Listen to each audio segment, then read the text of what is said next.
নমস্কার, Binoy Ghosh. Welcome to my educational channel. আজকে আমরা লাস্টের দিকে দেখতে পেলাম যে কিভাবে মার্কেট বেড়ে গেল। আজকে সকালের দিকে মার্কেট যদি আমরা দেখি, এখানে একটা 15 মিনিটের চার্ট খোলা আছে, আমরা দেখেই বুঝতে পারছি এখানে স্টার্ট হয়েছিল, ধীরে ধীরে বেড়েছিল, তারপর একটা রেন বাউন্ডের মধ্যে মার্কেট চলছিল। হঠাৎ করে এই জায়গায় এসে মার্কেট এখান থেকে দেখুন, এই যে এই জায়গাটায় এসেছে, এটা টাইম ছিল আপনার, যদি আমরা দেখি এখানে টাইম ছিল 2:15। 2:15 থেকে একটা রিভার্সাল শুরু করলো। এখানে দেখছেন পরপর 3টে 15 মিনিটের ক্যান্ডেল রেড হয়েছে। এই পরপর এই 3টি ক্যান্ডেলে অর্থাৎ 45 মিনিটের মধ্যে নিফটি এখানে ছিল 24,530-এর কাছে দেখিয়েছে। পরপর 3টি ক্যান্ডেল হাই ভেঙে সেখানে চলে গেল 24,854। তো এই যে আমরা এই জায়গাটা দেখতে পাচ্ছি, এই যে 3টি ক্যান্ডেল হায়ার হাই ভাঙতে ভাঙতে প্রায় 300 পয়েন্টের উপরে নিফটি বেড়ে গেল।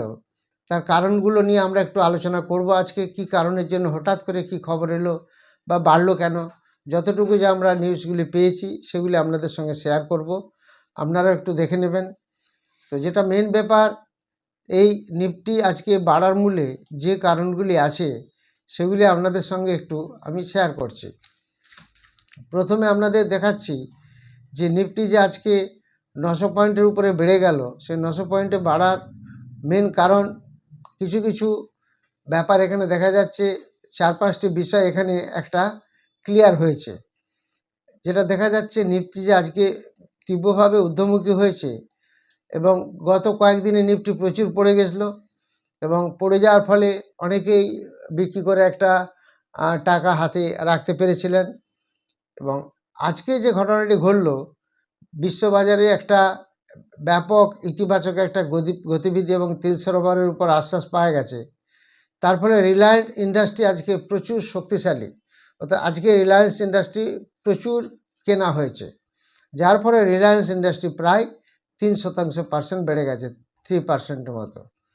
তো বৃহস্পতিবার অর্থাৎ আজকে যে ভারতের বাজারে এতটা বাড়লো, সেটা আমরা দেখে নিচ্ছি কেন বাড়লো এবং কোন কোন শেয়ার প্রচুর বাড়লো। এখানে আমরা দেখতে পাচ্ছি Adani ports, Larsen and Toubro, Bharat electronics, Reliance industry, এগুলি বেড়েছে। আমরা তো সবাই দেখেছি, টেক মহিন্দ্রা থেকে আরম্ভ করে আইসিআইসিআই ব্যাঙ্ক, এইচএল টেকনোলজি সবাই বেড়েছে। এগুলি মেনলি সব নিফটি 50 শেয়ার এবং এগুলি সব ডেরিভেটিভের মধ্যে আছে। সেই ডেরিভেটিভে অনেকে সব আজকে লং পজিশন নিয়েছে। আজকে যেভাবে দেখলাম, এবং প্রত্যেকেই প্রচুর কলে প্রফিট পেয়েছে। পুটেও কিন্তু সকাল থেকে কল এবং পুট উপরে গেছে, নিচে এসেছে, কল পুটে একটা ভালো প্রফিট কিন্তু পাওয়া গেছে। তো এখন যেটা ঘটনা, ভিক্স কিন্তু আজকে অনেকটা 2%-এর নিচে মানে ডাউন হয়েছে, হ্যারাস এখানে ভিক্স কালকে অনেকটা বেড়ে গেছিলো। ইন্ডিয়া ভিক্স ভলিটিলিটি ইন্ডেক্স, সেটা আমরা দেখেছি। এবার আমরা দেখব যে কি কি মেন কারণ যেগুলো আমরা আজকে মার্কেট হঠাৎ করে এতটা বেড়ে গেল সেটা। প্রথম যে কারণটা আমরা দেখতে পাচ্ছি যে ইরান পারমাণবিক কর্মসূচি ত্যাগ করতে প্রস্তুত। প্রতিবেদনে বলা হয়েছে ইরান পারমাণবিক কর্মসূচি পরিত্যাগ করতে প্রস্তুত আছে। স্কাই নিউজ আরাবিয়া জানিয়েছে, ইরানের পররাষ্ট্র উপমন্ত্রী বলেছেন যে আমেরিকা সন্তোষজনক প্রস্তাব দিলে দেশটি তার পারমাণবিক কর্মসূচি পরিত্যাগ করতে প্রস্তুত। যদিও কোনো কর্মকর্তা এই প্রতিবেদনের সত্যতা নিশ্চিত করেননি, তবু এটি বাজারকে উল্লেখযোগ্যভাবে চাঙ্গা করেছে। কারণ পারমাণবিক কর্মসূচি ছিল আমেরিকা ও ইরানের মধ্যে প্রথম বাধা। অর্থাৎ মেন যদি কারণের মধ্যে বলা যায়, মনে হয় এটিই তার সবথেকে মেন কারণ। বিকজ যেটা ইরানের মন্ত্রীরা যেটা জানিয়েছে, পররাষ্ট্রমন্ত্রী, উপমন্ত্রী, যে আমেরিকা যদি সন্তোষজনক প্রস্তাব দেয়, অর্থাৎ তাদের কিছু কিছু কন্ডিশন মেনে নেয়, তাহলে কিন্তু ইরান পারমাণবিক যে কর্মসূচি একটা নেবে বলে ভাবছিল সেটা তাহলে নেবে না। এটা মেন কারণ। এই কারণটা যখন এটা লিক হয়, অর্থাৎ যখন ফোরকাস্টে আসে, তখনই কিন্তু অটোমেটিক্যালি এই মার্কেট কন্টিনিউ বাড়তে থাকে।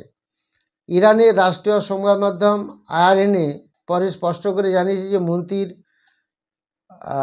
মন্তব্য পূর্ববর্তী মার্কিন আলোচনার উপর, অর্থাৎ মার্কিন কিভাবে নেবে তাদের উপর নির্ভর করবে। ইরান আমেরিকার কাছ থেকে ভালো কিছু চেয়েছিল এবং ইউরেনিয়াম মজুদ থেকে মুক্তি পেতে প্রস্তুত ছিল, আইআরএনএ এটাও জানিয়েছে। এটাই ছিল আজকের প্রধান কারণ, যতটুকু আমরা নিউজ পেয়েছি। সেকেন্ড কারণ দেখা যাচ্ছে ইতিবাচক, বিশ্ব বাজার ব্যাপক বিক্রির পরও বিশ্ববাজার লাফিয়ে উঠেছে। তো গতকালও এফআইআই প্রচুর বিক্রি করেছে এবং মার্কেট কন্টিনিউ ডাউনে ছিল। তো গতকাল আমরা নিশ্চয়ই দেখেছি সাউথ কোরিয়ার যে কসপি সেটা 12% কমে গেছিলো, আজ কিন্তু প্রায় 10% মেকআপ করে দিয়েছে। জাপানের নিক্কিও প্রায় 2% বেড়েছে। হংকং, হ্যাংসেং, চীনের সাংহাই কম্পোজিট এগুলো সবই মোটামুটিভাবে বেড়েছে, আজকে সব পজিটিভ। ওয়াল স্ট্রিট গতকালের অধিবেশনটি ঊর্ধ্বমুখী অবস্থায় শেষ করেছে। নাসদাক 1%-এর বেশি, S&P 500 প্রায় 1%-এর মধ্যে বৃদ্ধি পেয়েছে। অর্থাৎ দেখা যাচ্ছে ওয়ার্ল্ড মার্কেট যদি আমরা দেখি, সে ওয়ার্ল্ড মার্কেটও একটা কন্টিনিউ একটা দেখা যাচ্ছে পজিটিভ পয়েন্ট সমস্ত এক্সচেঞ্জগুলিতে দেখা গেছে। এটা একটা ভালো পয়েন্ট, সেই কারণে মার্কেট বাড়ার একটা পজিটিভ পজিশন। তেলের নিশ্চয়তা, হরমুজ প্রণালী বন্ধ হওয়ার কারণে তেলের দাম ক্রমাগত যে বৃদ্ধি পাচ্ছিল, সেটা ট্যাঙ্কার চলাচল সহজ করার আশ্বাস বিনিয়োগকারীদের মনোভাবকে আরও বাড়িয়ে তুলেছে। অর্থাৎ সেখান দিয়ে তেল পাস হবে, হরমুজ প্রণালী যেটা হচ্ছিল যেটা বন্ধ হয়ে যাচ্ছিল প্রায়, সেটা মার্কিন প্রেসিডেন্ট ডোনাল্ড ট্রাম্প বলেছে যে তিনি মার্কিন আন্তর্জাতিক উন্নয়ন অর্থ কর্পোরেশনকে উপসাগরের সামুদ্রিক বাণিজ্যের জন্য রাজনৈতিক ঝুঁকি বিমা এবং আর্থিক গ্যারান্টি প্রদানের নির্দেশ দিয়েছেন, যেটা একটা খুব যুক্তিসঙ্গত একটা মূল্য। অর্থাৎ একটা যুক্তিসঙ্গত ওয়ার্ড যেটা ইউএসএ জানিয়েছে, এটা একটা বেশ ভালো পজিটিভ নিউজ।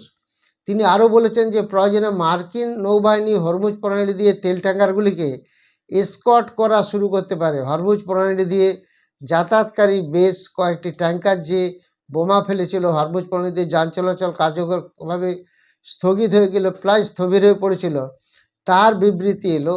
বিশ্বের তেল সরবরাহ 20%-এর বেশি হরমুজ প্রণালী দিয়ে যায়, যা পারস্য উপসাগরকে ওমান উপসাগর এবং আরব সাগরের সঙ্গে সংযুক্ত করে।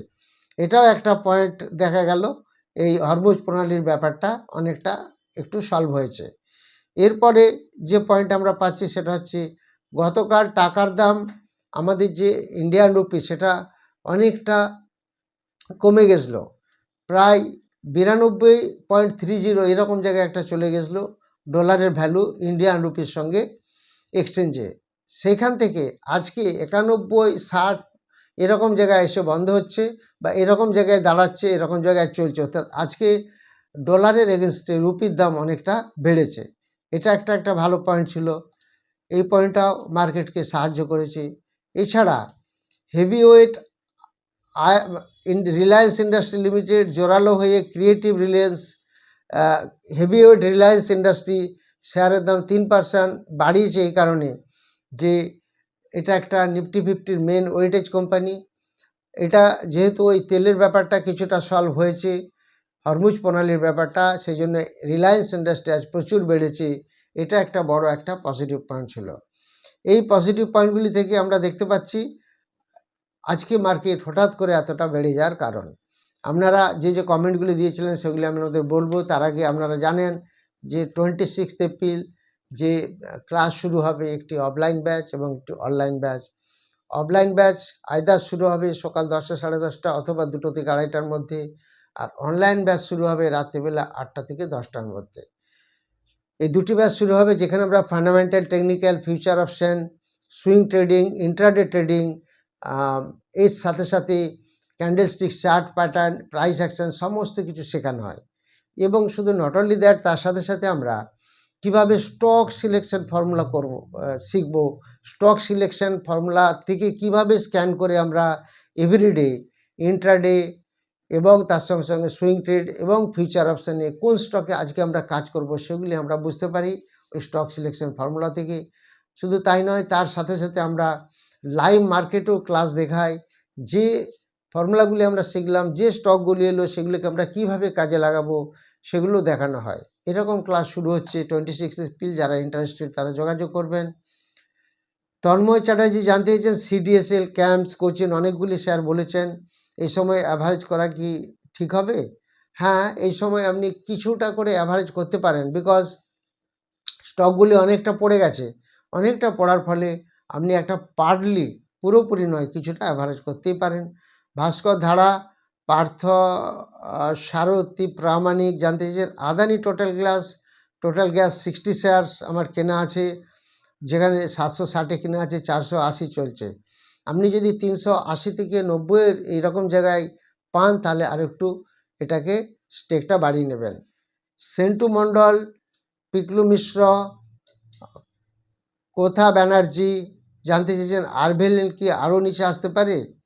দেখুন, মার্কেট যদি পড়ে, কন্টিনিউয়াস পড়ে, রেল সেক্টরে বিশেষ সেরকম কিছু খবর নেই, তাহলে নিচেই আসতে পারে। তবে খেয়াল রাখবেন 260, 432, 430 এই জায়গাটা একটা ভালো জায়গা আছে। এই জায়গাটায় আপনারা খেয়াল রাখুন, যদি পান তখন কিছুটা 286, আরভিএনএল হচ্ছে 286, এই জায়গায় যদি কিছুটা পান, 286 চলছে, এর সাপোর্ট লেভেলটা মোটামুটি 260। আমি অন্য একটি স্টক বলে ফেলেছিলাম, আরভিএনএল হচ্ছে 280-90-এর মধ্যে চলছে, এটা সাপোর্ট জোনটা হবে, যেটা 260-এর কাছাকাছি যদি পান আরও একটু করে নিতে পারেন। সোমনাথ ভট্টাচার্য জানতে চান till about ভিভিএল, exit or hold. ভিভিএল তো গরমকাল আসছে, নিশ্চয়ই জানেন, বরুণ বেভারেজ লিমিটেড বেভারেজ তৈরি করে, অতএব হোল্ড করুন, তাহলে আগামী দিনে ভালো হবে, সামার আসছে। নীল মণ্ডল জানতে চান আইডিএফসি ফার্স্ট ব্যাংক 85 করে কিনেছিলাম, প্রচুর লস। প্রচুর তো লস নয়, এখন তো 70-এর কাছাকাছি চলছে, তো মার্কেটে তো হয় প্রফিট হবে বা লস হবে। এই জায়গা থেকে খুব একটা বেশি পড়ছে না, একটা রেঞ্জ বাউন্ডে চলছে, এখানে আর একটু সামান্য আপনাকে কিনতে হবে অ্যাভারেজ করার জন্য। নেক্সট জানতে চাইছেন সমিত সাদরা, অ্যাপেলো মাইক্রোসিস্টেম 235 করে কেনা, ঠিক আছে, ভালো জায়গায় তো কেনা, এখন হয়তো একটু দাম পড়ে গেছে, একদিন 10% পড়ে গেছিলো, যদি 200-র কাছাকাছি পান তাহলে একটু নিতে হবে। স্বপন সাহা জানতে চেয়েছেন কেপিআইটি 1150-এ কেনা, এখন 736 চলছে, তো যেখানে আপনার শেয়ারের দাম এসে গেছে এত নিচে, সেই জায়গায় 736-এরও নিচে এসেছে, আপনি 690 লেভেলে যদি পান তাহলে একটু খেয়াল রাখবেন। গোবিন্দ বেরা জানতে চেয়েছেন কোচিন শিপইয়ার্ড 2315 করে শেয়ার কেনা আছে, এখন যে জায়গায় দাম চলছে সেখানটা তো অনেকটাই কমে গেছে, 1400 থেকে 1450-এর মধ্যে রান করছে, আপনি 1380 জায়গায় যদি পান একটু কিনে নেবেন। সুমন পাল জানতে চাইছেন কেন্স টেকনোলজি 4200 করে কেনা, এখন কেন্স টেকনোলজি যেখানে আপনার যে জায়গায় থেকে সেখান থেকে প্রায় 400-500 টাকা পড়ে গেছে, সেখানে একটু অ্যাভারেজ করার চেষ্টা করুন। আজকে লাস্ট মোমেন্টে কেন্স টেকনোলজি অনেকটা বেড়েছে। শামীম আহমেদ, রিলায়েন্স কি 1200 নামতে পারে, দেখা যাক, সেটা পরে বোঝা যাবে, তবে মনে হয় না খুব একটা রিলায়েন্স 1200-তে নামতে পারে বলে। যে লেভেলে চলছে আজকে রিলায়েন্সে দেখেছেন তো কীভাবে টানা বাড়ি নিয়ে গেছে, তো 1200 আসা এক্ষুনি অস্বাভাবিক, যদি বিশাল কিছু অঘটন না ঘটে। মিন্টু শাহ জানতে চাইছেন ইকো রিসাইক্লিং 540 করে কেনা, এখন তো অনেকটা নিচে এসেছে, 240-এর কাছে যদি পান তাহলে একটু অ্যাড করতে পারেন। রাজা সরকার জানতে চাইছেন ব্যাংকিং সেক্টর প্রফিটে আছে, এখন সেল করা কি যাবে।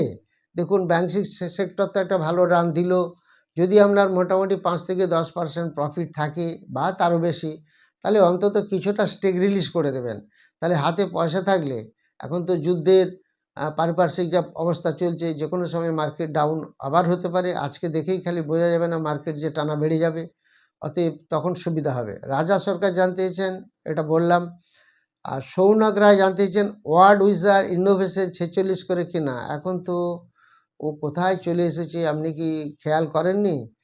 এফআইআর কাছে কোনো শেয়ার নেই, ডিআর কাছে প্রায় নেই বললেই চলে, সব পাবলিকের কাছে শেয়ার, এই শেয়ারটা তো প্রফিটও ডাউন হয়েছে, ডেপ্ট আছে প্রচুর 1.55, সো এই স্টকটা নিয়ে কিছু বলা যাবে না, এটা প্রচুর নিচে চলে এসছে। এসকে কুতুবুদ্দিন জানতে চান গোকুল অ্যাগ্রো এত পড়ছে কেন, একটু যদি বলেন। এর প্রফিট কমে গেছে সেই হিসাবে একটু পড়ছে, শুধু তার সাথে সাথে এফআই এবং ডিআই একটু করে স্টেক ছেড়েছে। মান্নাকান্তি রায় জানতে চাইছেন সোনাটা সফটওয়্যার 380 করে কেনা, এখন কি করা যাবে, এখন আপনাকে যেই জায়গায় চলছে সেখানে আপনাকে অ্যাভারেজ করতে হতে পারে। অভিমান বিশ্বাস সিএট অ্যান্ড অ্যাপেলো টায়ারের মধ্যে কোনটা বেটার? সিএটের যে জায়গায় দাম চলছে, অ্যাপেলো টায়ার তো অনেক নিচে দাম, সিএটের দাম অনেক বেশি। আপনি অ্যাপেলো টায়ারের দিকে নজর রাখুন, যদি আপনি 420 থেকে 25-এর মধ্যে পান তাহলে এন্ট্রি নিতে পারেন। বিকাশ বসাক জানতে চেয়েছেন AWL Adani Wilmar limited agree business কি এখন বাই করা যাবে? ও তো 52 উইক লোয়েতে চলছে, যদি পান এখানে সামান্য কিছু অ্যাড করলেও করতে পারেন। বিবেক প্রামাণিক জানতে চেয়েছেন HBL ইঞ্জিনিয়ারিং কি সেল করব না বাই করব? আপনি কি রেটে ধরেছেন তাও জানি না, এখন যে জায়গায় চলছে এটুকু বলে দিতে পারি, যদি 590-এর কাছাকাছি পান সেখানে একটু বাই করতে পারেন। সুমিত অধিকারী জানতে চান লং টার্ম স্টক কি স্টপ লস রাখতে হবে? না, লং টার্ম যখন আপনি কিনছেন সেই স্টকটার ফান্ডামেন্টাল ভালো করে স্টাডি করে নেবেন, তারপরে কিনবেন, সেখানে স্টপ লসের ব্যাপার আসবে না। যারা ভিডিওটি নতুন দেখছেন তারা অবশ্যই সাবস্ক্রাইব, লাইক ও শেয়ার করবেন, এবং যারা 26 এপ্রিলের ব্যাচে ক্লাস করতে চান তারা অবশ্যই যোগাযোগ করবেন হোয়াটসঅ্যাপে। Thank you very much for watching my video.